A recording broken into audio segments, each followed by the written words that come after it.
उसमें से कुछ पार्ट जो था, जो 11th में था, उसका रिवीजन में लेने वाला आज। ठीक है, इनिशियली शुरुआत में हम लोग उसके बारे में डिस्कस करेंगे। तो आपको सामने एक डेफिनेशन दिख रहा है, circular motion, that is the motion of a particle along the circumference of a circle is called circular motion। ठीक है, motion of a particle along the circumference मतलब क्या होता है?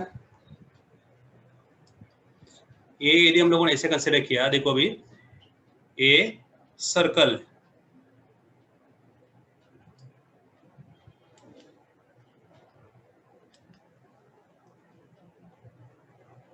Means the particle is moving from this particular position, ये ऐसे जा रहा है। ठीक है, that means it is along the circumference और यहाँ पे इसका सेंटर है। Then it is considered as a circular motion, it is moving along the circumference, ये अलोंग द सर्कमफरेंस मूव करेगा, उसी को हम लोग सर्कुलर मोशन बोलते हैं। Okay, we can able to consider the different examples कौन से देखो, motion of a satellite around the planet. Okay, satellite यहाँ पे जैसे मान लिया कि हम लोगों ने ये अर्थ है, ठीक है, and this is nothing but the satellite is there, तो satellite is revolving around the earth in a circular path. Okay, motion of a merry go round, that is also one well known example of a circular motion. या बहुत सारे different examples हम लोग consider कर सकते हैं, जैसे tip of a second hand of a clock and other. There are two types of circular motions. अब ये सर्कुलर मोशंस दो टाइप की होती है। ठीक है, तो इसमें एक यूनिफॉर्म सर्कुलर मोशन है and second one that is a non uniform circular motion. तो हम लोग यहाँ पे जो डिस्कस कर रहे हैं, ओके, तो ये है नॉन यूनिफॉर्म सर्कुलर मोशन। तो नॉन यूनिफॉर्म सर्कुलर मोशन का डेफिनेशन क्या है, देखो, motion of a particle along the circumference of a circle with a variable speed. ठीक है, तो उसको हम लोग नॉन यूनिफॉर्म सर्कुलर मोशन ऐसे बोल सकते हैं। इसको मैं रिमूव करता हूं। तो नॉन यूनिफॉर्म सर्कुलर मोशन क्या होगा, किसको बोलेंगे हम लोग, that is the motion of a particle along the circumference of a circle with a variable speed। इसका एग्जांपल हम लोगों को लेना है, तो we can able to consider that the motion of a fan। यदि हम लोगों ने फैन स्विच स्टार्ट किया तो क्या होता है, okay, initially this speed goes on increasing, धीरे धीरे इसका स्पीड बढ़ता है, and after that one it moves with a constant speed। ठीक है, तो अलग अलग एग्जांपल्स हम लोगों को ले सकते हैं। देखो एग्जांपल यहाँ पे जो एग्जांपल दिया है, motion of a particle in a vertical circle. Okay, तो मेरी गो राउंड या वर्टिकल सर्कल में जो है, that is a example of a non uniform circular motion. जो डे टू डे लाइफ का एग्जांपल मैंने आपको बताया कौन सा है, that is a fan. Fan का स्पीड बढ़ते बढ़ते जाएगा और एक बाद में वो कांस्टेंट स्पीड से मूव होगा। अब ये कांस्टेंट स्पीड से मूव होता है, उसी को हम लोग बोलते हैं यूनिफॉर्म सर्कुलर मोशन। ओके, जो नेक्स्ट डेफिनेशन में ले रहा हूं, यूनिफॉर्म सर्कुलर मोशन क्या है, the motion of a particle along the circumference of circle with constant speed. ये जो वर्ड है कांस्टेंट स्पीड, यहाँ पे कांस्टेंट स्पीड है, ये वेरिएबल स्पीड है। अब फैन जब एक कांस्टेंट स्पीड से मूव होता है, वो हो गया यूनिफॉर्म सर्कुलर मोशन। और इनिशियली जो फैन स्टार्ट हो रहा है और कांस्टेंट तक पहुंच रहा है, वो हो गया नॉन यूनिफॉर्म सर्कुलर मोशन। समझ में आ रहा है, कांस्टेंट तक पहुंचा तो नॉन यूनिफॉर्म सर्कुलर मोशन, जब कांस्टेंट हो गया तो यूनिफॉर्म सर्कुलर मोशन। अब ये कांस्टेंट मूव हो रहा है और उसको आपने स्विच ऑफ किया, तो वहां पे क्या होने वाला है, स्विच ऑफ हो गया तो उसको कन्वर्जन किसमें हो गया, नॉन यूनिफॉर्म सर्कुलर मोशन में। तो एक का कन्वर्जन दूसरे में होने वाला है। तो यूनिफॉर्म सर्कुलर मोशन के बहुत सारे एग्जाम्पल्स है, उसमें से मैंने यहाँ पे कुछ ले लिए। देखो, that is motion of tip of the hands of a clock. Second hand हम लोगों ने ले लिया, तो क्या होता है, for every 60 seconds it completes one rotation. तो हर बार वो कांस्टेंट स्पीड से मूव होता है, राइट है ना, कांस्टेंट स्पीड, ये कांस्टेंट स्पीड से मूव होने वाला है, that is a second hand. You can consider that the motion of an electron around the nucleus, ये कंटिन्यूअसली एक ही स्पीड से मूव होते हैं, that is motion of an electron around the nucleus। and another one, the motion of the earth around the sun, that is also we are well known। means ये जो अलग अलग examples मैंने ले लिए, ठीक है, तो इनका स्पीड कांस्टेंट है, क्योंकि as we are well known that the earth completes one rotation, one revolution, one rotation, that is these are the two different quantities are there. एक ये याद रखना है, ये अर्थ का जो एग्जांपल यहाँ पे ले लिया है, इसमें दो टर्म्स है, एक revolution, earth revolves around the sun, and rotates around itself. ये दोनों अलग अलग टर्म्स है, ठीक है। तो revolves around the sun in 365 days,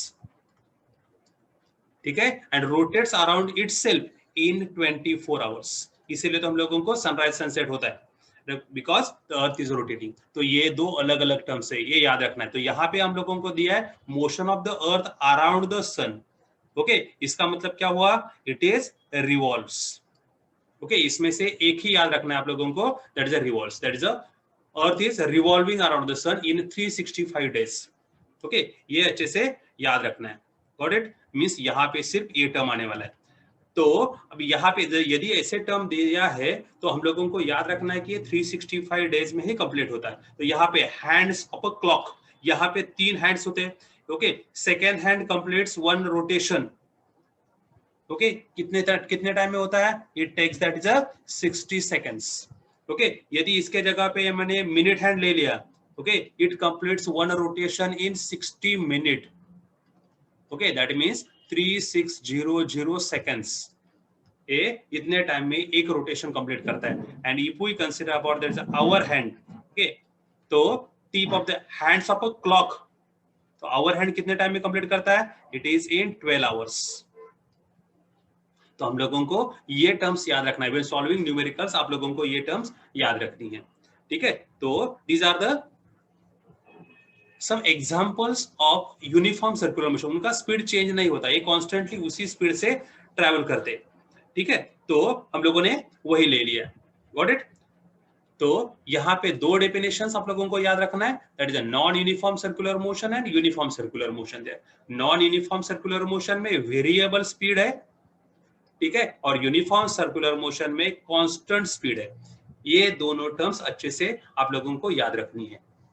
तो ये हम लोगों ने 11th में ऑलरेडी स्टडी किया है, ओके। इसी का आगे का पार्ट भी आप लोगों ने थोड़ा स्टडी किया था। देखो, इन uniform circular motion as the speed of the particle is constant, the revolutions are repeated after equal interval of time, hence uniform circular motion is periodic motion, okay। तो periodic motion किसको बोलते हैं हम लोगों को कुछ याद है, the motion which repeats, remember here it is repeats after equal interval of time, the motion which repeats after equal interval of time, that is called as a periodic motion। उसी को हम लोग periodic motion बोलते हैं, ठीक है। तो ये हम लोगों को अच्छे से याद रखना है कि अभी यूनिफॉर्म सर्कुलर मोशन है, that is periodic. Non uniform circular motion periodic नहीं है, ये याद रखना, ओके। यहाँ पे कौन सा है, only uniform circular motion is periodic, okay, जो repeats after equal interval of time, उतने ही टाइम के बाद वो रिपीट होता है, ओके। मतलब यहाँ पे मैंने कंसिडर किया ये, this is the second hand of a clock, तो यहाँ पे 12 स्टार्ट हुआ था, अब ये ऐसे रोटेट होगा and it comes to its original position after 60 seconds। तो ये सेकेंड हैंड था, राइट है। तो 60 सेकेंड ये हो गया उसका period. After every 60 second second hand completes 1 rotation, तो इसको हम लोग बोलते हैं पीरियोडिक मोशन, राइट है। तो ये भी हम लोगों को याद रखना है कि पीरियोडिक किसको बोलते हैं। तो ये याद रखो कि there motion which repeats after equal interval of time, that is periodic motion, ठीक है।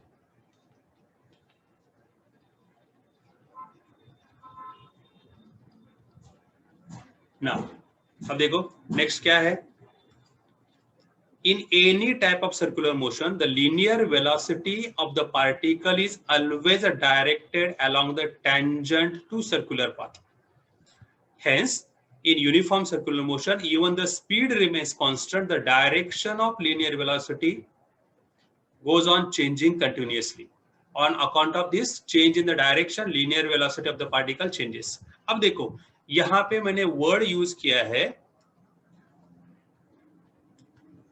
linear velocity, remember here it is this word velocity and speed, इसमें दोनों में कंफ्यूजन मत करना, ठीक है। यदि मैंने यहाँ पे स्पीड यूज किया होता तो उसका डायरेक्शन चेंज नहीं होता, क्योंकि velocity is a vector quantity, okay.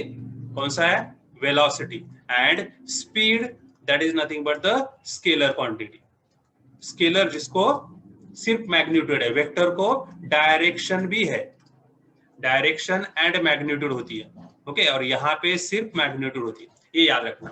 तो स्पीड कांस्टेंट है, इसको हम लोग बोलते हैं यूनिफॉर्म सर्कुलर मोशन, ओके, इसी को मैंने शॉर्ट में यूसीएम वर्ड यूज किया है, ठीक है। मतलब यूनिफॉर्म सर्कुलर मोशन में स्पीड कांस्टेंट है लेकिन वेलोसिटी चेंज होता है। क्यों ऐसे होता है? ओके, अब देखो,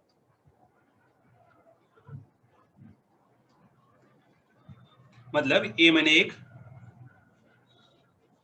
सर्कुलर मोशन कंसिडर किया, this is the particle there, तो यहाँ का जो पार्टिकल है it is travelling in this direction, ये ऐसे ट्रेवल होता है, okay, when it comes to this position it will travel in this direction there, ये इसका डायरेक्शन ऐसे है, okay, when it comes to this particular position there, ये इसका डायरेक्शन ऐसे है।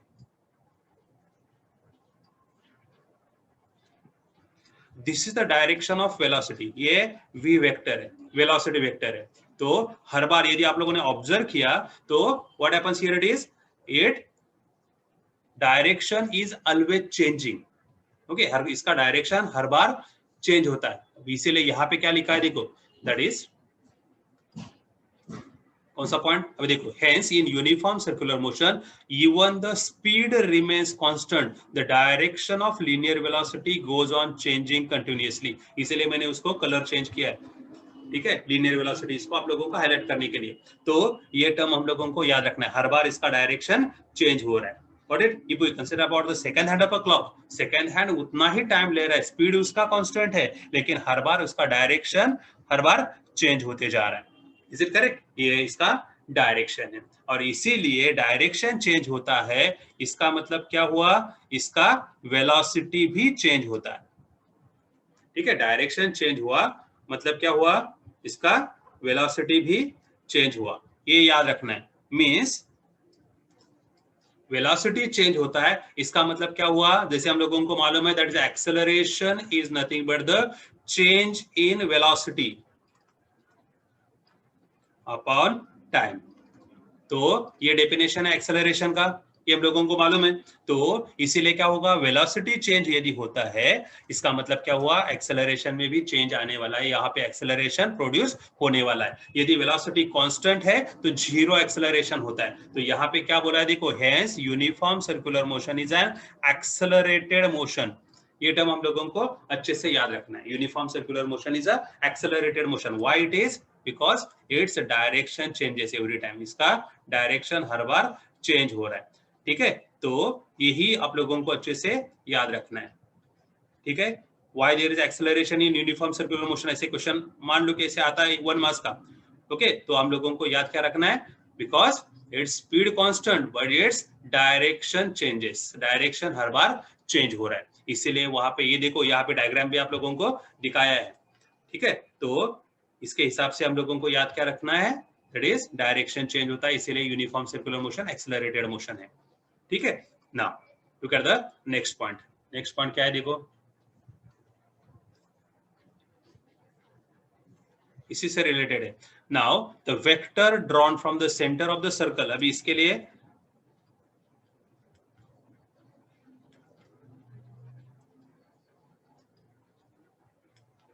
देखो, यदि मैंने ऐसे कंसिडर किया, ये सर्कुलर पाथ है, ये सेंटर है, सेंटर से यहां तक का जो वेक्टर ड्रॉ किया मैंने, ओके, ये centre to particular position there, मतलब सेंटर को सी कंसिडर किया, यहाँ पे पॉइंट जो है पी है ऐसे मान लो, तो सी टू पी, ये जो यदि वेक्टर ड्रॉ किया तो इसको हम लोग नाम देते हैं रेडियस वेक्टर, ये रेड कलर से लिखा है देखो, it is called as a radius vector. So vector drawn from the center of the circular path to the position of the particle is called as a radius vector of the particle. इसी को दूसरा नाम है position vector, okay, ये भी याद रखना है, उसी को हम लोग दूसरा नाम देते हैं, that is a position vector, radius vector या पोजीशन वेक्टर देयर, मतलब ये कहां से कहां पे ट्रैवल हो रहा है, ओके, ये इंडिकेट कर रहा है, मतलब यहाँ पे Q पॉइंट है, यहाँ पे R पॉइंट है, मतलब ये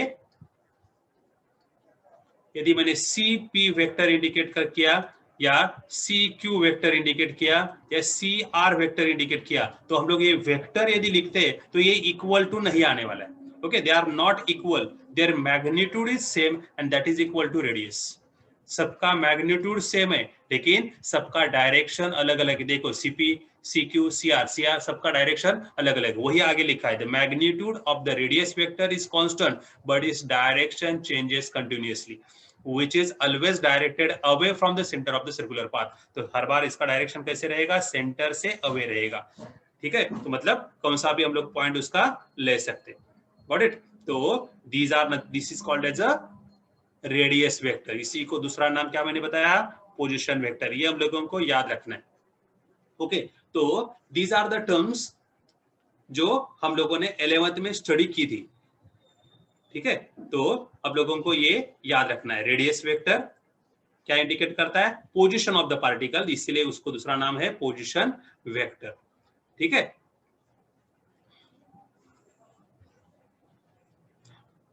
ओके. तो यहां तक का पार्ट आप लोगों को शायद समझ में आ रहा है. अब देखो आगे का जो पार्ट है, तो kinematics of circular motion, that we have to study there. Means initial part, जो वो भी ये भी पार्ट जो था, ये भी रिवीजन पार्ट है. ठीक है, रिवीजन पार्ट जैसे ही आज का लेक्चर जो नॉर्मली थोड़ा ही आप लोगों का 12th का स्टार्ट होगा, लेकिन सब पूरा का पूरा बाकी 11th का बेसिक है, जो हम लोगों को आगे के लेक्चर के लिए, आगे टॉपिक पढ़ने के लिए इंपॉर्टेंट है. ओके, ये 11th में हम लोगों ने लिया था. अब देखो इसमें kinematics of circular motion means when we have to study about the circular motion, we have to discuss about the different parts, different terms there. तो उसमें हम लोगों को पहला टर्म जो डिस्कस करना है, that is a angular displacement. ठीक है, तो अब देखो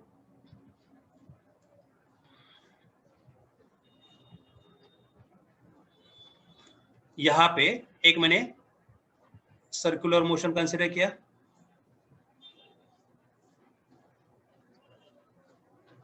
ठीक है,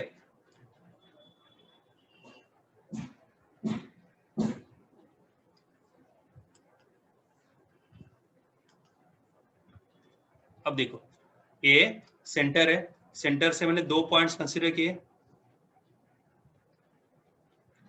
now suppose it is the particle is here, ये इस पर्टिकुलर पोजीशन पे है, इसको मैंने नाम दिया that is a P.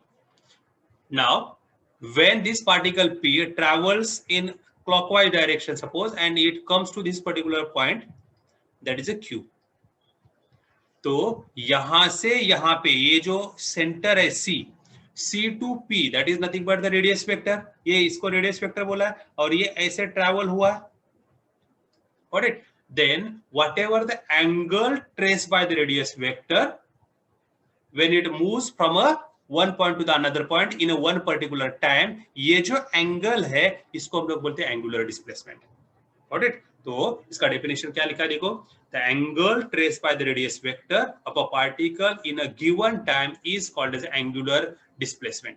Now remember here it is angular displacement is a vector quantity, और हर बार इसका एंगल जो है, जो हम लोग मैथमेटिक्स में लेते हैं, that is angle is always measured in anti-clockwise direction. ये हम लोग एंटी क्लॉकवाइज डायरेक्शन में हर बार एंगल मेजर करते हैं, यानी यदि एंटी क्लॉकवाइज डायरेक्शन में है तब ये एंगल पॉजिटिव होता है. ओके, यहाँ पे मैंने जो लिया है थीटा. ओके, तो ये क्लॉकवाइज डायरेक्शन में लिया है, लिखिए समझने के लिए, समझाने के लिए. ठीक है, तो एंटी क्लॉकवाइज डायरेक्शन में पॉजिटिव और क्लॉकवाइज डायरेक्शन में हम लोग निगेटिव लेते हैं. ठीक है, तो ये याद रखना है, that is a angular displacement. Clockwise कब रहेगा और एंटी क्लॉकवाइज. मैथ्स में आप लोगों ने इसे लिया होगा. देखो ये these are nothing but the 4 quadrants are there. ये एक्स एक्सिस है, यहाँ पे वाई एक्सिस है. तो जिनका मैथ्स है उनके लिए अच्छे से याद रखना है, ये हम लोग ऐसे एंगल इस डायरेक्शन से मेजर करते हैं ऐसे. Okay, angle is always measured from the positive direction of x-axis and it is measured in a clockwise direction, sorry anti-clockwise direction. अब ये एंगल है, ये पॉजिटिव लेते हैं हम लोग. इस डायरेक्शन में एंगल हम लोग कभी नहीं मेजर करते, और यदि मेजर किया तो वो निगेटिव लेते हैं. ठीक है, ये हम लोगों को अच्छे से याद रखना है. Got it? तो एंगुलर डिस्प्लेसमेंट का डेफिनेशन क्या है, वो समझ में आ रहा है? That is angle trace bye the radius vector when the particle travels from one point two the another point. ये P से Q पे ट्रेवल किया या Q से P पे ट्रेवल किया, तो यहाँ पे जो एंगल ट्रेवल होने वाला है उस एंगल को हम लोग एंगुलर डिस्प्लेसमेंट कंसीडर करेंगे। ठीक है, तो ये आप लोगों को अच्छे से याद रखना है एंगुलर डिस्प्लेसमेंट का डेफिनेशन। यदि एंगुलर डिस्प्लेसमेंट हम लोगों को समझ में आता है तो एक एक टर्म आप लोगों को आगे जाना है। तो ये थीटा समझ में आया हम लोगों को। Now next definition is angular velocity. जैसे लीनियर वेलोसिटी है वैसे एंगुलर वेलोसिटी है। लीनियर वेलोसिटी का डेफिनेशन क्या होता है? Rate of change of linear displacement. Okay, that is called as a linear velocity. यहाँ पे सिर्फ हम लोगों को linear word is replace by angular. ठीक है, तो हम लोगों का डेफिनेशन क्या आने वाला है? देखो, the rate of change of angular displacement with respect to time is called as angular velocity. तो it is denoted by omega. तो omega is equal to d theta by dt। That is the definition of angular velocity, d theta by dt। Is remember here it is omega is nothing but the change in angular displacement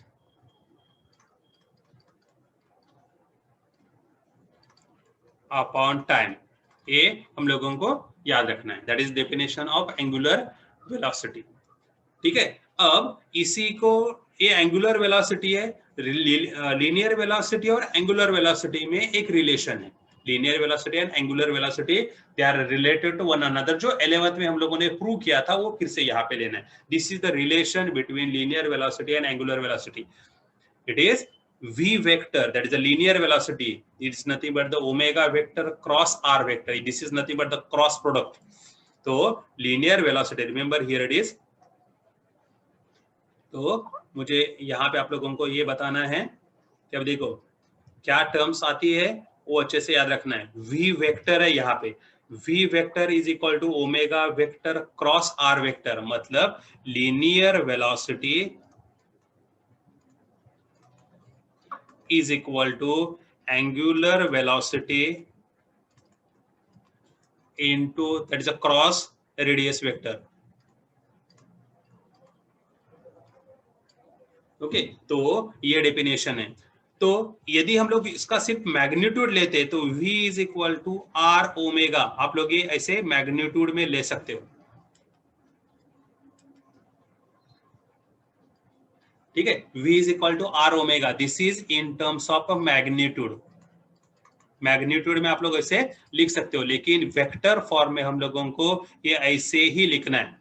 okay, ये are omega, यहाँ पे omega vector cross r vector, क्योंकि cross product is not commutative. We can not able to write in this way that v vector is equal to r vector cross omega vector. ये हम लोग ऐसे नहीं लिख सकते। ओके, ये wrong है, ऐसे हम लोग नहीं लिख सकते, बिकॉज ये और ये दोनों सेम नहीं है। Because as we are well known that a vector cross b vector not equal to b vector cross a vector, क्योंकि इनका डायरेक्शन एक दूसरे के अपोजिट आता है। इसीलिए हम लोग इसको ऐसे नहीं लिख सकते। ये हम लोगों को अच्छे से याद रखना है। तो इसीलिए whenever there is a vector form हम लोगों को यही याद रखना है, omega vector cross r vector. Magnitude में आप लोगों ने आर ओमेगा लिखा या ओमेगा आर लिखा, कुछ फर्क नहीं पड़ता है। ठीक है, मैग्नीट्यूड में आप लोग इसको कैसे भी लिख सकते हो। मैग्नीट्यूड्स में आप लोगों को यहाँ पे कम्यूटेटिव ही है, 4 into 3 3 into 4 हम लोगों को वही 12 ही आने वाला है हर बार। ठीक है, तो मैग्नीट्यूड्स में कुछ चेंज नहीं होता है। लेकिन यदि हम लोग वेक्टर्स लिखते हैं तो वेक्टर्स में हम लोगों को ये हर बार याद रखना पड़ेगा कि वेक्टर्स में हम लोग हमारा यही टर्म आता है। ओके, तो ये अच्छे से याद रखना है वेक्टर्स फॉर्म में। ठीक है, तो ये मैग्नीट्यूड्स में आप लोगों के लिए magnitudes v is equal to are omega, ये न्यूमेरिकल सॉल्व करते समय आप लोग ये मैग्नीट्यूड यूज कर सकते हो। ठीक है, v is equal to are omega, ये टर्म याद रखना है। That this is nothing but the symbol angular velocity denoted by letter omega there. ठीक है, now we'll go to the next part, that is angular acceleration। थोड़ी देर पहले मैंने acceleration बताया था, क्या होता है? acceleration is nothing but the rate of change of angular velocity। acceleration is nothing but the rate of change of, या linear acceleration बोला तो rate of change of linear velocity। यहाँ पे एंगुलर वेलोसिटी है, इसका मतलब क्या हुआ, rate of change of angular velocity, that is called as angular acceleration and it is denoted by letter alpha, ये अल्फा से डिनोट किया। Okay, now look at the definition. The rate of change of angular velocity with respect to time is called angular acceleration. Okay, that is alpha is equal to d omega by dt. ये term हम लोगों को याद रखना है, alpha is equal to d omega by dt, जैसे यहाँ पे omega is equal to d theta by dt, तो ये तीनों टर्म एक दूसरे के ऊपर डिपेंड है। That is angular velocity depends upon angular displacement, angular acceleration depends upon the angular velocity. ठीक है, तो एक दूसरे के ऊपर डिपेंड है, और एक दूसरे का angle, that is the rate of change of angular velocity, that is angular acceleration, rate of change of angular displacement, that is angular velocity, and angular displacement is nothing but the movement, change in position of the particles. Got it? तो ये term हम लोगों को अच्छे से याद रखना है। जैसे यहाँ पे लीनियर वेलोसिटी और एंगुलर वेलोसिटी का ये फॉर्मूला लिया है, वैसे ही हम लोगों को लीनियर एक्सेलरेशन और एंगुलर एक्सेलरेशन में भी रिलेशन है, वो हम लोगों को स्टडी करना है। ठीक है, but before discussing about that one, we will discuss about that what is the direction there. तो ये सभी टर्म्स जो है अभी याद रखना है। अब देखो, ये जो लीनियर वेलोसिटी और एंगुलर वेलोसिटी था, ये these are nothing but the vector quantity, और इनका डायरेक्शन जो है that is given by the right hand thumb rule. Okay, जो राइट हैंड थंब रूल से हम लोगों को मिलता है। ठीक है, तो राइट हैंड रूल क्या है वो देखना है हम लोगों को पहले।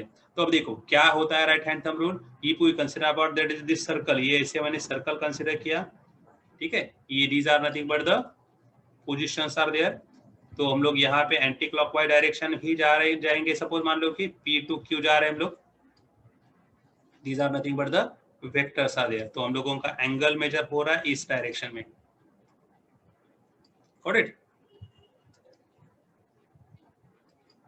अब समझने के लिए देखो, यदि यहां से इस डायरेक्शन में P to Q हम लोग ट्रेवल कर रहे हैं, ठीक है, इन एंटी क्लॉकवाइज डायरेक्शन, जिस डायरेक्शन में हम लोगों का एंगल ट्रेस हो रहा है, जिस डायरेक्शन में हम लोग एंगल मेजर कर रहे हैं, या जिस डायरेक्शन में हम लोगों का एंगुलर डिस्प्लेसमेंट है, यदि उसी डायरेक्शन में हमारे राइट हैंड के फिंगर्स हम लोगों ने बेंड किए, ठीक है, दूसरे डायरेक्शन में हम लोगों के फिंगर्स बेंड नहीं होते, एक ही डायरेक्शन में फिंगर्स बेंड होते, तो उसी डायरेक्शन में यदि हम लोगों ने फिंगर्स बेंड किए, तो हम लोगों का जो डायरेक्शन है, okay, direction of the thumb that will indicate the direction of angular velocity, ये है एंगुलर वेलोसिटी का डायरेक्शन, या उसी डायरेक्शन में हम लोगों को अल्फा वेक्टर भी डायरेक्शन मिलने वाला है।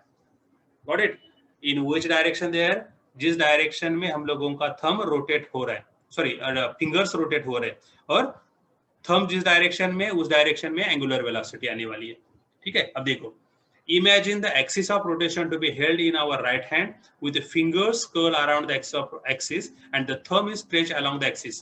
If the curled fingers indicate the sense of rotation, then the thumb indicates the direction of vector. ठीक है, तो उस वक्त जो थंब है वो उस डायरेक्शन, वेक्टर का डायरेक्शन इंडिकेट करा। किसका किसका? Angular displacement, angular velocity, angular acceleration, तीनों का डायरेक्शन ये एक ही बताएगा। Got it? जिस डायरेक्शन में ये एंगल रोटेट हो रहा है, ओके, उस डायरेक्शन में हम लोगों ने यदि फिंगर्स रोटेट किए, तब that alpha omega, these are nothing but the terms that indicates the thumb. उसी को हम लोग राइट हैंड थंब रूल ऐसे बोलते हैं। ठीक है, समझ में आ रहा है ये? तो बुक का जो डायग्राम है ये यहाँ पे आप लोगों को शो करता हूं मैं।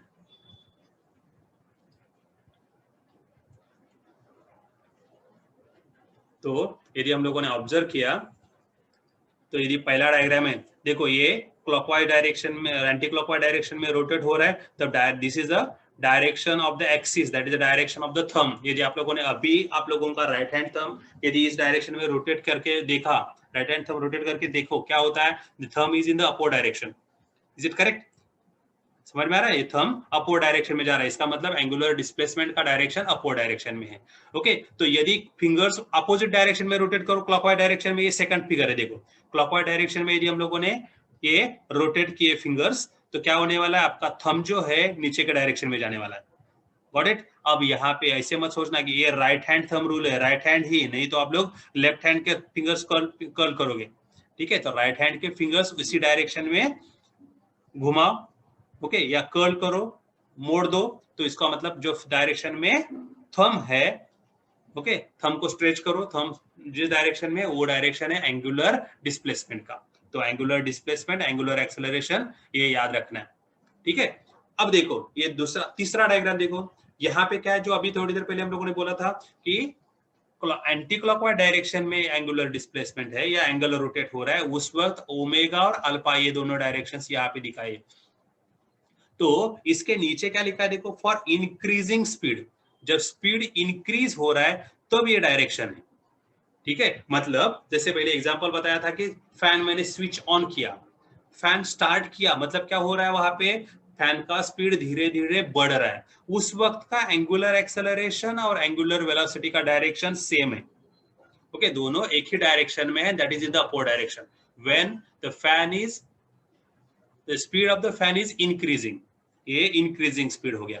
अब फैन मैंने स्टॉप कर दिया, अब उस वक्त क्या होने वाला है, the speed of the fan is decreasing, उसका डायरेक्ट रोटेशन चेंज नहीं होता, यहाँ पे देखो डायरेक्शन उसी वही डायरेक्शन है, लेकिन वहां पे क्या हो रहा है, that is speed is decreasing, क्योंकि वो रुकने वाला है थोड़ी देर के बाद, ओके, इसलिए इसको हम लोग बोलते हैं रिटार्डेशन या डी एक्सेलरेशन, ओके। तो वो क्या है, फॉर डिक्रीजिंग स्पीड, उस वक्त क्या होगा, एंगुलर वेलोसिटी का डायरेक्शन अपवर्ड डायरेक्शन में है, लेकिन एंगुलर एक्सेलरेशन का डायरेक्शन नीचे है, ओके। तो ये दोनों में आप लोगों को अच्छे से याद रखना है, गॉट इट, ये दोनों टर्म्स अच्छे से याद रखना है। कौन सा, for increasing speed angular acceleration and angular velocity both are in same direction, for decreasing speed angular velocity and angular acceleration are opposite in direction, ठीक है। ये एंगुलर वेलोसिटी का डायरेक्शन चेंज नहीं होता है, लेकिन एंगुलर एक्सेलरेशन का direction change होगा, गॉट इट, ये हम लोगों को अच्छे से याद रखना है। समझ में आ रहा है, ये पार्ट समझ में आ रहा है। और द लास्ट डायग्राम देखो, direction of linear velocity and acceleration, ये है डायरेक्शन लीनियर वेलोसिटी का, that is a tangential, linear velocity is always tangential, तो हम लोगों को ये है लीनियर वेलोसिटी, ओके, ये याद रखो। और एंगुलर वेलोसिटी हम लोगों को यहाँ पे है, तो लीनियर वेलोसिटी और एंगुलर वेलोसिटी हम लोगों को ये दोनों का डायरेक्शन अच्छे से समझ में आना चाहिए, गॉट इट। और यहाँ पे ये जो दिखाया है ये रेडियस वेक्टर है, इसीलिए हम लोगों ने क्या लिखा था, v vector is equal to omega vector cross r vector, ठीक है। और यहाँ पे हम लोगों को अच्छे से याद रखना है, every time linear velocity there is angle between v vector and omega vector is always 90 degree, हर बार 90 डिग्री रहेगा ये, ठीक है। ये हम लोगों को अच्छे से याद रखना है, omega v vector and omega vector, या उसी वक्त आप लोगों को ये ऐसे भी याद रखना है, that is r vector, that is the radius vector, linear velocity and angular velocity, they are always perpendicular to each other, ठीक है। तो ये हम लोगों को इनके बीच का एंगल हर बार कितना रहेगा, 90 डिग्री रहेगा, ये याद रखना है, लीनियर वेलोसिटी और एंगुलर वेलोसिटी दोनों सबका। तो ये हर बार हम लोगों को टर्म याद रखना है, क्योंकि angular velocity is perpendicular to the plane, यदि आप लोगों ने ऑब्जर्व किया तो एंगुलर वेलोसिटी कैसे, ये this is the direction of angular velocity, ये यहाँ पे परपेंडिकुलर टू द प्लेन, ये ऐसे परपेंडिकुलर रहेगा प्लेन को, ठीक है, परपेंडिकुलर टू द प्लेन है, ये प्लेन जैसे यहाँ पे देखो, ये अच्छे से समझ में आएगा टू डायमेंशनल में, ये यहाँ पे मैं निकालता हूँ ये डायग्राम, तो ये है एंगुलर वेलोसिटी ओमेगा वेक्टर, ठीक है, ये है रेडियस वेक्टर, ये r वेक्टर है, तो ये इसको प्लेन को परपेंडिकुलर है, मतलब r किधर भी होगा तभी भी ये इसको परपेंडिकुलर है, और टेंजेंशियल ये यहाँ पे है, ठीक है। तो ये है लीनियर वेलोसिटी। अब दिखते समय आप लोगों को ये ओमेगा और ये v एक डायरेक्शन में दिखेंगे, राइट है ना, ये ऐसे दोनों एक डायरेक्शन में दिख रहे हैं, इसका मतलब क्या हुआ, दोनों पैरेलल है, ऐसे नहीं है, ये इस पर्टिकुलर प्लेन में, यदि ये ऐसा प्लेन है, ये इस पोजीशन पे, अब देखो यहाँ पे टेंजेंशियल ले लिया, तो अब कैसे लग रहा है, तो ये टेंजेंशियल है, ठीक है, linear velocity is always tangential, इसीलिए इसका एंगल हर बार कितना रहेगा, 90 डिग्री रहेगा, गॉट इट। ये पार्ट समझ में आ रहा है क्या, देखो सब लोगों को, मुझे बता दो फटाफट चार्ट करके, टेक्स्ट करके बता दो कि ये पार्ट हम लोगों को समझ में आया, that is a right hand thumb rule,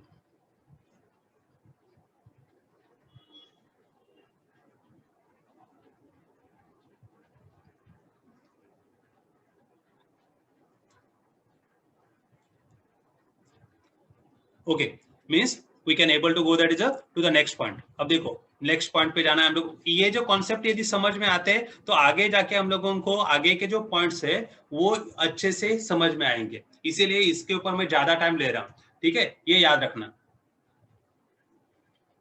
now अब हम लोग जाते हैं नॉन यूनिफॉर्म सर्कुलर मोशन पे, जो फैन का एग्जांपल है। Non uniform circular motion means, अब जो देखो नॉन यूनिफॉर्म सर्कुलर मोशन में क्या क्या क्वांटिटीज आती है वो याद रखना है, ठीक है। नॉन यूनिफॉर्म इसका मतलब क्या होता है, वहां पे दो वेलोसिटीज आ रही है, ठीक है। अब यही हम लोगों को डिस्कस करना है कि कौन से टर्म्स आते हैं। देखो now that is the component of omega vector, ये यहाँ पे वेक्टर नोटेशन है,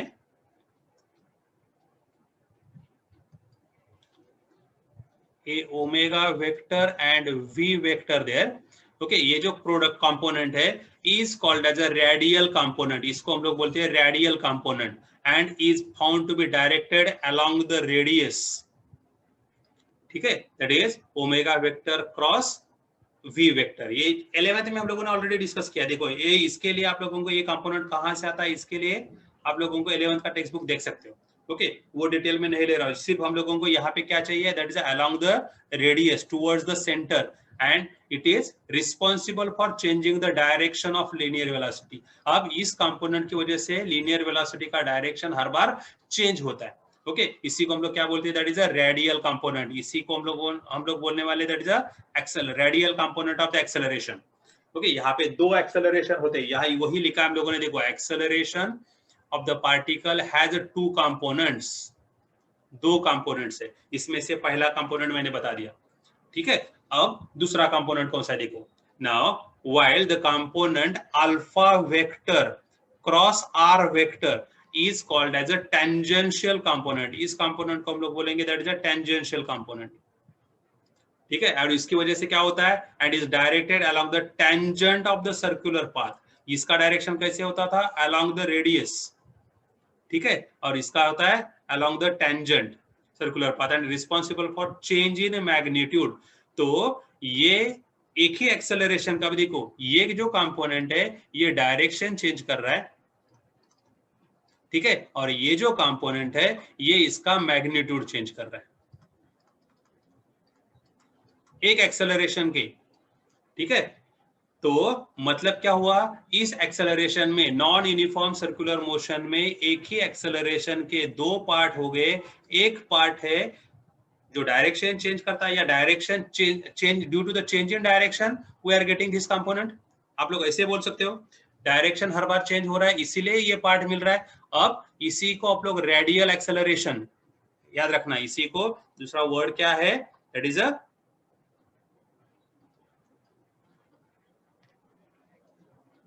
रेडियल एक्सेलरेशन आप लोग बोल सकते हो,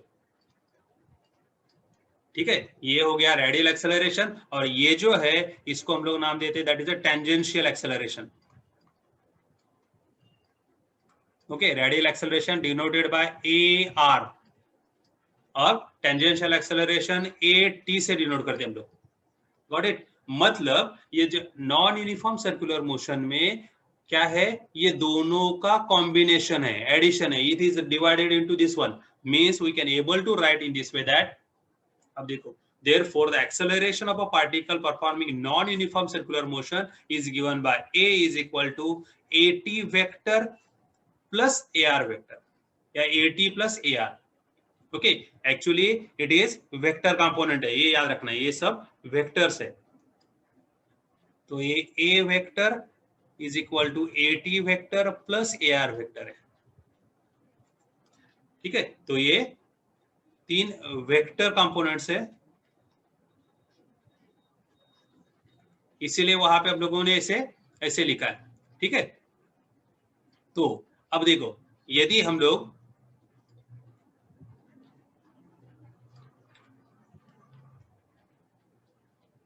ए vector is equal to a t vector plus a are vector, अब देखो जैसे मैंने थोड़ी देर पहले क्या बताया था, it is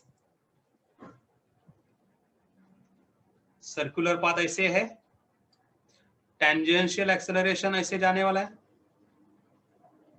it is along the tangent, ठीक है, और इस डायरेक्शन में है towards the centre along the radius there. ठीक है, तो ये कंपोनेंट है, it is A are vector, और ये है it is A T vector. तो ये दोनों हर बार नॉर्मली परपेंडिकुलर रहते, radius and tangent are always perpendicular, तो ये दोनों परपेंडिकुलर रहते। ओके, इसलिए इनका जो मैग्नीट्यूड है, यदि हम लोग इसको मैग्नीट्यूड लेना है, क्योंकि ये वेक्टर्स है, डायरेक्टली हम लोग उसको addition we can not able to write in this way that A is equal to A are vector A R plus A T, आप लोग ऐसे नहीं लिख सकते हो। ठीक है, ये आप लोग ऐसे नहीं लिख सकते, ये याद रखना है, we can not able to write in this way because that's a vectors are there, ये वेक्टर्स है, इसलिए हम लोग ऐसे नहीं लिख सकते। Got it? तो 11th स्टैंडर्ड में मैथमेटिकल मेथड्स में हम लोगों को एक टॉपिक था या लॉ ऑफ पैरेललोग्राम, उसमें हम लोगों ने एक फॉर्मूला लिया था, देखो, that is resultant R vector is equal to under root of, कितने लोगों को ये टर्म आता है, देखो, P square plus Q square plus 2pq cos theta. Okay, ये हम लोगों ने एक फॉर्मूला प्रूव किया था 11th में, कहां पे, मैथमेटिकल मेथड्स में, स्केलर्स और वेक्टर में, रिजल्टेंट वेक्टर के लिए। तो a is nothing but the resultant vector, p के जगह पे at है और q के जगह पे ar है। ठीक है, तो ये दोनों का कॉम्बिनेशन है। अब यहाँ पे एंगल थीटा इज कितना है, 90 डिग्री, तो ये cos 90 कितना आने वाला है, 0, तो ये पूरा का पूरा टर्म 0 होने वाला है, 2pq cos थीटा 0 हो गया।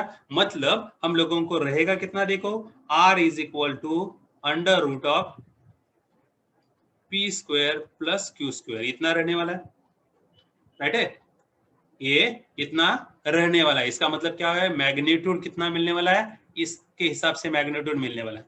Got it? मतलब अब यहाँ पे p के जगह पे क्या आने वाला है, at, और q के जगह पे क्या आने वाला है, ar, मतलब a इज इक्वल टू क्या आने वाला है, क्या आएगा, under root of at square plus ar square, that will be the magnitude there. और वही आगे का स्लाइड है, देखो, गॉट इट? उसी फॉर्मूले से मिल गया, ये फॉर्मूला जो मैंने अभी रब किया, ठीक है, उसी फॉर्मूले से आप लोगों को, देखो, r is equal under root P square plus Q square था, इसके जगह पे r a is equal to under root of at square plus ar square, क्या है ये, this is nothing but the magnitude, ये मैग्नीट्यूड है, या therefore magnitude of acceleration in non uniform circular motion. तो a is equal to under root of at square plus ar square, ये हम लोगों को अच्छे से याद रखना है। Got it? ये समझ में आ रहा है? तो एक किसके लिए है, नॉन यूनिफॉर्म सर्कुलर मोशन के लिए। अब इसमें से at जो है, इसको क्या बोला हम लोगों ने, radial component and tangential component, ये याद रखना है, रेडियल कंपोनेंट और टेंजेंशियल कंपोनेंट अच्छे से याद रखना है टर्म्स, और ये दोनों कैसे होते हैं, परपेंडिकुलर रहते। अब यदि यहाँ पे कंपोनेंट्स,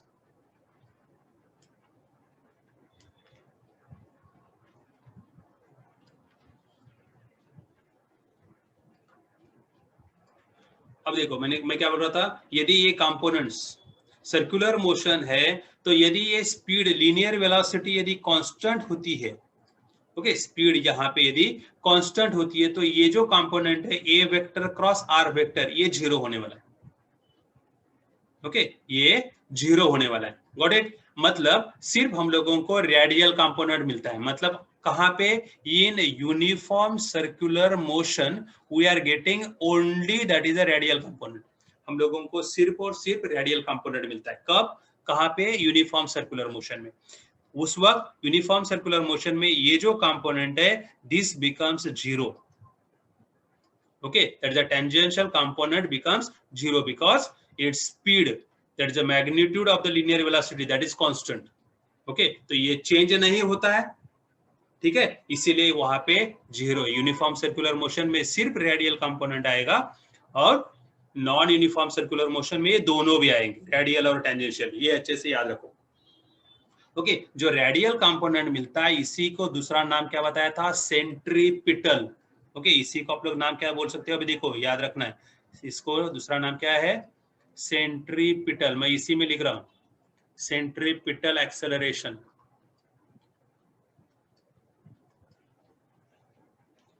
ठीक है, इसी को दूसरा नाम है रेडियल एक्सेलरेशन भी बोल सकते हो, या उसी को आप लोग दूसरा बोल सकते हो, that is a centripetal acceleration. इसका डायरेक्शन हर बार मैंने बताया क्या है डायरेक्शन, ये याद रखना है। इसका डायरेक्शन कैसे रहेगा, direction along the radius towards the centre. Okay, ये अच्छे से याद रखना है, direction along the radius towards the centre, ये अच्छे से वर्ड याद रखना है। उसी को आप लोग रेडियल एक्सेलरेशन या सेंट्रीपिटल एक्सेलरेशन बोल सकते हो। Got it? ये दोनों टर्म समझ में आ रही है? नॉन यूनिफॉर्म सर्कुलर मोशन के दो कंपोनेंट समझे क्या नहीं समझे, ये बता दो।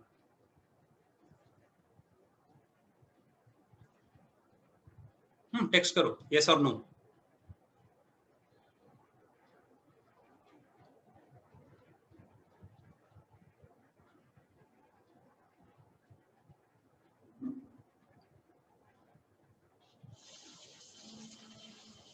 Okay, very good. तो हम लोग नेक्स्ट पॉइंट पे जाते हैं।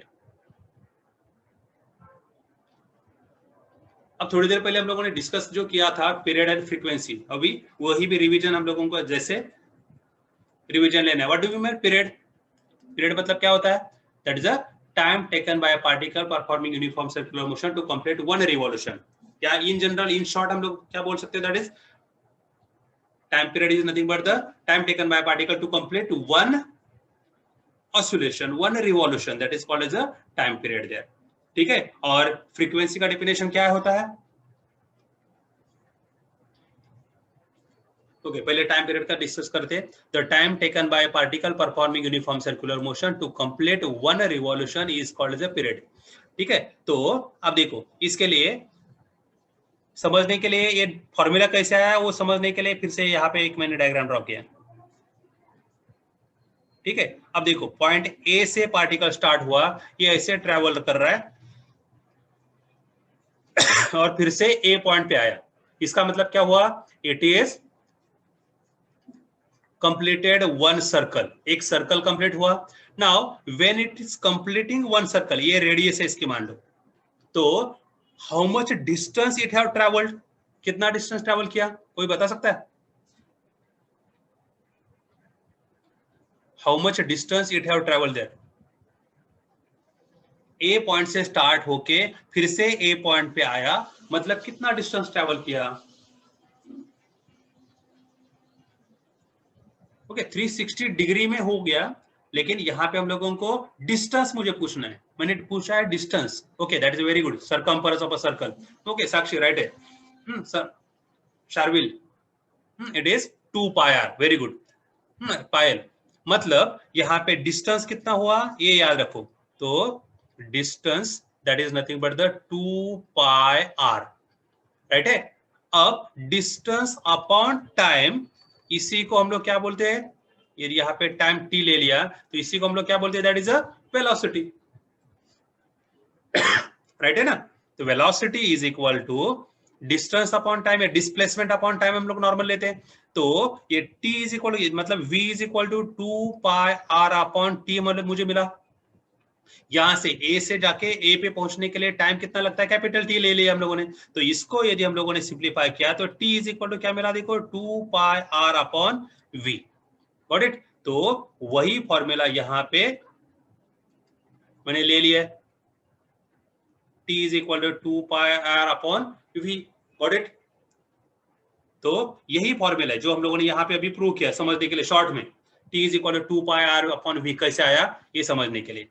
ठीक है, अब थोड़ी देर पहले मैंने लीनियर वेलोसिटी और एंगुलर वेलोसिटी का रिलेशन क्या लिया था, देखो v is equal to are omega, ऐसे लिया था v is equal to are omega. मतलब यदि यहाँ पे t is equal to 2 pi r as it is, okay, v के जगह पे मैंने यहाँ पे क्या लिया, r ओमेगा, तो ये r r कट होने वाला है, t इज इक्वल टू क्या मिला, देखो 2 पाई अपॉन ओमेगा। तो ये हम लोगों को फॉर्मूला मिलने वाला है, तो ये सेकंड फॉर्मूला है। व्हाट इट शॉर्ट में जो 11th में था, ये दोनों भी फॉर्मूले 11th में है। ओके, ये याद रखना, ये दोनों भी फॉर्मूले 11th के। What it? तो आप लोगों को भी डायरेक्टली ये टर्म याद रखना है, दैट इज ये फॉर्मूले अच्छे से याद रखना है। T is equal to 2πr/v या टी इज इक्वल टू 2π/ω। ये साल भर के लिए याद रखना है, इसी चैप्टर के लिए नहीं, ये बहुत जगह पे हम लोगों को यूज होने वाला है, टी इज इक्वल टू 2π/ω। ठीक है, अब देखो ये हो गया हम लोगों का डेफिनेशन टाइम पीरियड का। अब मुझे फ्रीक्वेंसी का चाहिए, टाइम पीरियड और फ्रीक्वेंसी ले रहे हैं, हम लोगों ने हेडिंग दिया है। तो फ्रीक्वेंसी के लिए what do mean by frequency? That is the number of revolutions completed per unit time in per second.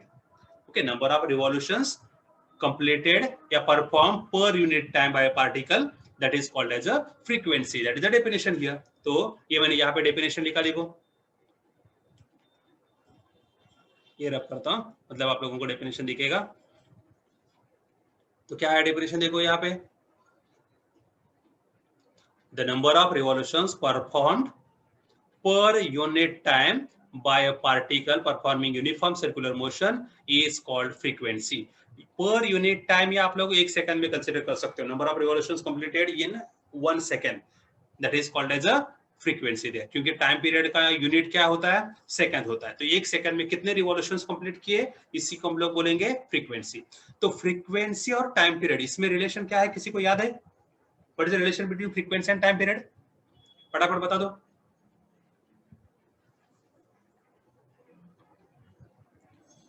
Frequency and time period. Okay, very good, Sakshi. Frequency is nothing but the reciprocal of time period. Got it? तो मुझे यहाँ पे मिलने वाला देखो n is nothing but the frequency, n से denote किया मैंने, तो n is equal to क्या मिला? 1/t। तो ये t जो यहाँ पे है फॉर्मूला, ये फॉर्मूला मैंने यहाँ पे सब्स्टिट्यूट किया, तो मुझे क्या मिलेगा? देखो v/2πr। ये फॉर्मूला उल्टा होने वाला है, रेसिप्रोकल, इसका न्यूमरेटर और डिनोमिनेटर चेंज हो गया, v/2πr means we are getting that is ω/2π। ये फॉर्मूला हम लोगों को मिलेगा। Got it? अब n is equal to maximum time we are using, n is equal to ω/2π। ये ज्यादा से फॉर्मूला हम लोग यूज करते हैं, इसको हम लोग ऐसे लिखेंगे, ω is equal to 2πn। Maximum time we are using in this way. Okay, that means relation between angular velocity and frequency, ये रिलेशन है, omega is equal to 2πn। Okay, या यहाँ पे टाइम पीरियड के लिए भी वैसे लिखेंगे, omega is equal to 2π/t। ये टाइम पीरियड का रिलेशन है। ये फॉर्मूला आप लोगों को टाइम पीरियड का ये फॉर्मूला होता है, और फ्रीक्वेंसी के लिए ये फॉर्मूला होता है, जो मैक्सिमम टाइम हम लोग यूज करने वाले पूरे साल भर में। ठीक है, बहुत सारे टॉपिक में ये हम लोगों को बहुत बार यूज करना पड़ेगा। Angular velocity omega is equal to 2πn, याद रखोगे भी, n क्या है? Frequency. Omega is equal to 2π/t, t क्या है? Time period. ठीक है, तो ये हम लोगों को अच्छे से याद रखना है। अब टाइम पीरियड का यूनिट सेकंड होता है, फ्रीक्वेंसी का यूनिट हर्ट्ज होता है, ये हम लोगों को ऑलरेडी मालूम है, फिर भी मैंने यहाँ पे ले लिया है। That is SI unit for periodic time, that is second, and that is why that of frequency is hertz, उसके करस्पॉन्डिंग डायमेंशंस। ठीक है, तो ये उसके डायमेंशंस हम लोगों को मिल रहे हैं।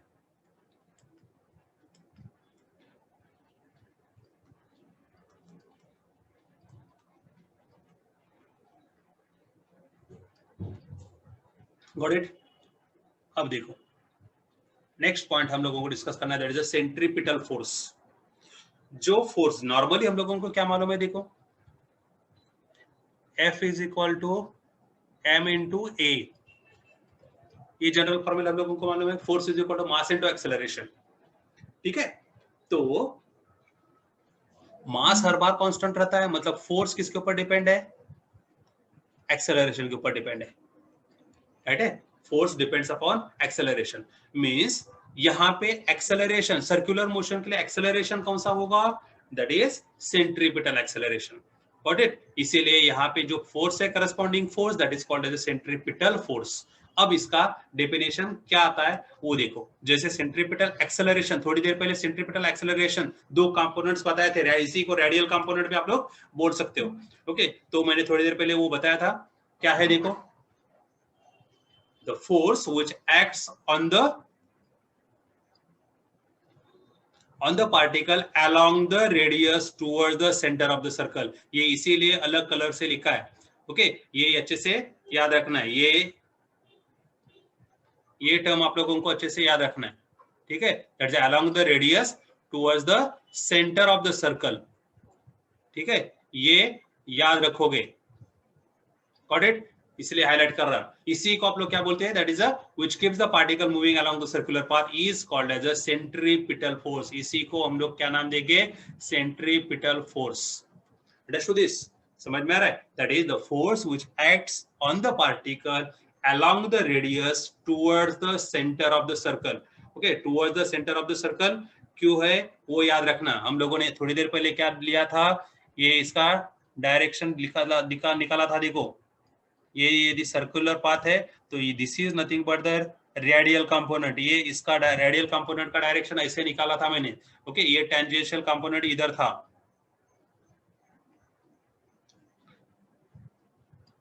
राइट है, ये रेडियल कंपोनेंट है, इसको मैंने ए आर वेक्टर ऐसे लिया था। अब इसी डायरेक्शन में फोर्स भी है और उसी फोर्स को हम लोग बोलते हैं that is a centripetal force. That is a force along the radius towards the centre of the circle is called as a centripetal force. फिर से एक बार वो देखो ना। अब इसका जो फॉर्मूला है, ओके, जो सेंट्रीपिटल एक्सेलरेशन का फॉर्मूला हम लोगों ने 11th में प्रूव किया था, उसके हिसाब से हम लोगों को इसका सेंट्रीपिटल फोर्स का फॉर्मूला आता है। Okay, now for the body of mass m moving on a circular path of radius r with the speed v or omega, the magnitude of the centripetal force is given by।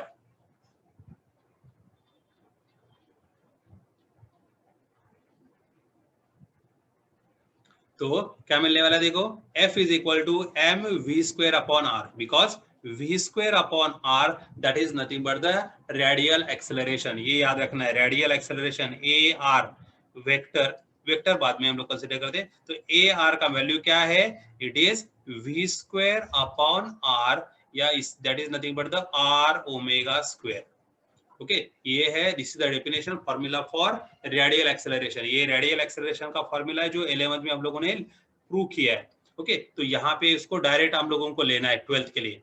ये 12th में हम लोगों को direct formula मिला, that is mass into acceleration, that is F is equal to mass into acceleration, v square upon r या m into r omega square.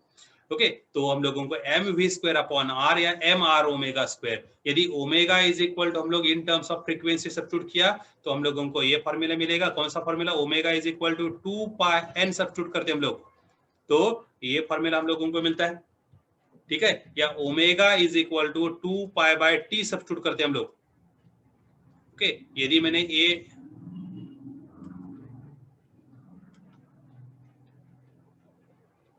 ये formula substitute किया तो मुझे ये मिलने वाला है फोर्स का। ठीक है, तो F is equal to M V square upon are या एम आर ओमेगा स्क्वायर। इतना ही ज्यादा से इंपॉर्टेंट कितना है, ये आगे का कन्वर्जन ज्यादा इंपॉर्टेंट नहीं है। ठीक है, ये ज्यादा इंपॉर्टेंट है और वो अच्छे से आप लोगों को याद रखना है। गॉट इट, समझ में आ रहा है ये? तो ये हो गया सेंट्रीपिटल फोर्स। ठीक है, अब देखो यहाँ पे सेंट्रीपिटल फोर्स को लिखते समय यहाँ पे मैंने इसको नेगेटिव साइन दिया, इन vector form it is a negative. Why it is negative, because अब देखो ये सर्कुलर पाथ है, रेडियस वेक्टर मैंने कैसे दिखाया था, देखो ये है radius vector, vector drawn from the centre, centre से बाहर की तरफ जो वेक्टर है इसको हम लोग नाम देते क्या है, रेडियस वेक्टर। ये ऐसे, गॉट इट। अब जो सेंट्रीपिटल फोर्स है वो कैसे है, ये अंदर की तरफ है, मतलब ये डायरेक्शन हो गया सेंट्रीपिटल, ये रेडियल एक्सेलरेशन या रेडियस वेक्टर है। ठीक है, और ये जो डायरेक्शन है ये इस डायरेक्शन में, और इस डायरेक्शन में क्या है, सेंट्रीपिटल फोर्स है। ओके, ये दोनों एक दूसरे के अपोजिट है, इसलिए यहाँ पे जो टर्म आ रहा है ये वेक्टर नोटेशन में इसका डायरेक्शन कैसे आ रहा है, निगेटिव आ रहा है। देखो ये अच्छे से दिख रहा है अभी, तो यहाँ पे आप लोगों को निगेटिव दिखेगा। गॉट इट, तो F vector is equal to minus M omega square R vector. यहाँ पे अभी आर वेक्टर है, यहाँ पे वेक्टर नहीं दिया था, ये in terms of magnitude we are taken here, तो वेक्टर नोटेशन में हम लोगों को ये वेक्टर आर वेक्टर लेना पड़ेगा। तो रेडियस वेक्टर और फोर्स एक दूसरे के अपोजिट है, इसलिए ये निगेटिव आया, दिख रहा है यहाँ पे। तो ये अब सिर्फ अब देखो, ये रेडियस वेक्टर एक डायरेक्शन में और सेंट्रीपिटल फोर्स एक डायरेक्शन में, एक दूसरे के अपोजिट है, इसलिए इन दोनों का डायरेक्शन अपोजिट, इसलिए निगेटिव साइन दिया है। ठीक है, तो वो भी हम लोगों को अच्छे से याद रखना है। Now where this centripetal force is applicable, yeah, where this is a centripetal force is there, that is a we have to discuss about the examples. Now अब देखो कहाँ कहाँ पे होता है, क्या होता है ये रेडियस सेंट्रीपिटल फोर्स, ये हम लोगों को डिस्कस करना है। Now for the circular motion of a satellite around the planet, the centripetal force is nothing but the gravitational force. centripetal force का सेपरेट एग्जिस्टेंस नहीं है। Okay, Amina Khan, there is a lecture, IT lecture, but I have told it is after 11:30. Okay, तो एक जो point है अब लोगों को वो फटाफट कंप्लीट करना है, तो वो पहले लेता हूं मैं, जस्ट 5 मिनट्स। ओके, थोड़ा फास्ट लेता हूं। तो इसका क्या है, ग्रेविटेशनल फोर्स और सेंट्रीपिटल फोर्स ये दोनों एक सेम है। ओके, तो यहाँ पे circular motion of an object, तो यहाँ पे centripetal force is nothing but the tension, ये टेंशन है। Now, for a car traveling around the circular horizontal road with a uniform speed, क्या होगा, the force of friction between the tire and the vehicles of the road, that is nothing but the surface tension there. अब इसके opposite जो है वो है centrifugal force, the force experienced by the particle along the radius away from the center of the circle. तो इसी को हम लोग क्या बोलेंगे, that is a centrifugal force. एक काम करते हैं अभी हम लोग, आप लोगों का आईटी लेक्चर है, तो यहां तक का पार्ट समझाएगा। देखो पहले ये जो सेंट्रीपिटल और सेंट्रीफ्यूगल में नेक्स्ट कल के लेक्चर में लेता, कितना पार्ट समझाएगा वो टेक्स्ट करो मुझे फटाफट।